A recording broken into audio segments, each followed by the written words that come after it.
विद्युत खुंटरे धक्का देला कार द्रुत गति जाउथिबा वागनर कार दुर्घटनाग्रस्त कहीं आहत होई नथिबा सूचना। टिकिनिकी खबर को स्वागत। आज सकाळ समय 7:30 कतिंगा ठारे रायका ठारू उदयगिरी आड़ को जाउथिबा एक वागनर कार द्रुत गति जाउथिबा बेले विद्युत खुंटरे धक्का मारी दुर्घटनाग्रस्त होइछि।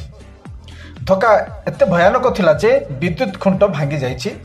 विद्युत खुंट पड़ी पारिबा भୟରେ गाड़ी मध्य काढ़ी नाहांती। ड्राइवर गाड़ी छाड़ी पळाई जाइछन्ति।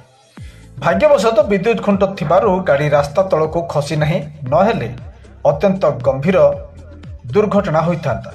घटनास्थल रे संबंधित विभाग और विद्युत विभाग पहुंची जांच करछन्ति। ड्राइवर को परिचय और गाड़ीर नंबर नहीं तदंत आरंभ होइछि। अनुरोध चालना करबा समय सावधान हुअन्तु और निज और अन्यमान को जीवन सुरक्षित रखन्तु।